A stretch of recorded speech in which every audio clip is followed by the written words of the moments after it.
টিকনি দেখি ঘৰৰ চাকি নুমুৱালে যিদৰে আন্ধাৰে চালি ধৰিব, ঠিক তেনেদৰে ব্যক্তিগত খণ্ডৰ টিকনি দেখি ৰাজহুৱা খণ্ডৰ চাকি নুমুৱালে গোটেই দেশ আন্ধাৰ হৈ পৰিব।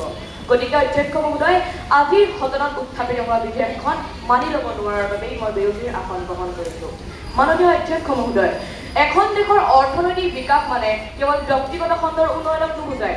অৰ্থনৈতিক ক্ষমতাইহে এখন দেশৰ অৰ্থনৈতিক বিকাশ নিৰ্ধাৰণ কৰে।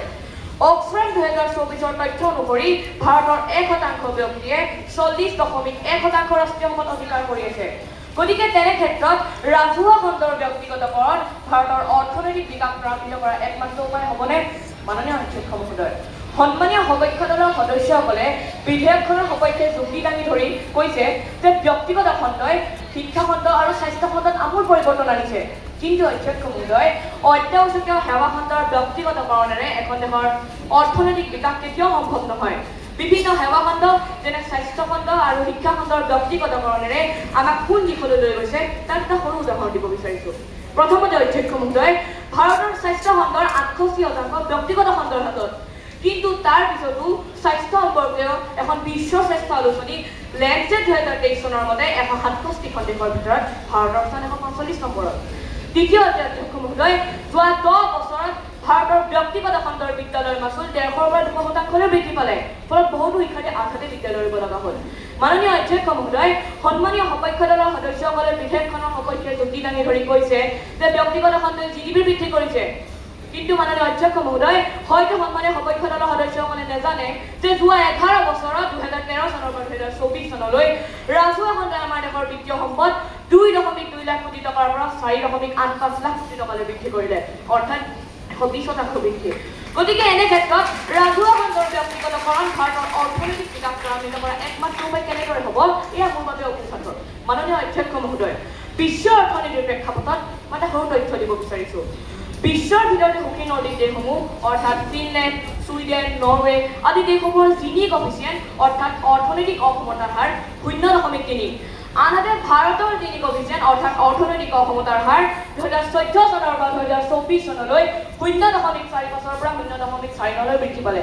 গতিকে অৰ্থনৈতিক অসমতা বৃদ্ধি এখন দেশৰ অৰ্থনৈতিক বিকাশৰ কেনেদৰে পৰিচয় হ'ব পাৰিব? মাননীয় অধ্যক্ষ মহোদয়, মাননীয় অধ্যক্ষ মহোদয়, হাতৰ আঙুলি এটা আঘাতপ্ৰাপ্ত হ'লে আমি আঙুলিটো কাটি পেলাম নে চিকিৎসাৰ ব্যৱস্থা কৰিম? ঠিক তেনেদৰে আমাৰ অদূৰদৰ্শিতাৰ বাবে লাভ অৰ্জন কৰিব নোৱাৰা ৰাজহুৱা খণ্ডৰ সুপৰিকল্পিত পুনৰ্গঠনৰ দ্বাৰা ই কেনেদৰে ভাৰতৰ অৰ্থনৈতিক বিকাশ ত্বৰান্বিত কৰিছে তাৰ উদাহৰণ হ'ল Bharat heavy electronics limited, Hindustan aeronautics limited, Bharat electronics limited ইত্যাদি। মাননীয় অধ্যক্ষ মহোদয়, যিটো সময়ত আমাৰ ONGC, ইছৰো, SBI আৰু NTPC আদি দৰে ৰাজহুৱা সংস্থাই আমাৰ দেশৰ অৰ্থনীতি আগুৱাই লৈ ল'বলৈ চেষ্টা কৰিছে, তেনে ক্ষেত্ৰত আমি কিদৰে ভাবিব পাৰোঁ যে ৰাজহুৱা খণ্ডৰ ব্যক্তিগতকৰণেই ভাৰতৰ অৰ্থনৈতিক বিকাশ ত্বৰান্বিত কৰাৰ একমাত্ৰ উপায়?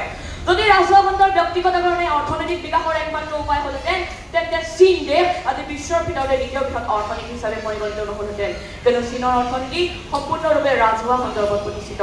যদি ৰাজহুৱা খণ্ডৰ ব্যক্তিগতকৰণে একমাত্ৰ উপায় হ'লহেঁতেন, তেন্তে আমাৰ সৰ্বপৰিচিত আমুল নামৰ ব্ৰেণ্ডে সফলতাৰ শিখৰত উপনীত হ'ব নোৱাৰিলেহেঁতেন। যদি ৰাজহুৱা খণ্ডৰ ব্যক্তিগতকৰণে একমাত্ৰ উপায় হ'লহেঁতেন, তেন্তে ইছৰোৱে মাত্ৰ 450 কোটি টকা খৰচ কৰি আমাৰ দেশক মংগল গ্ৰহলৈ লৈ যোৱাৰ সপোন বাস্তৱত পৰিণত কৰিব নোৱাৰিলেহেঁতেন।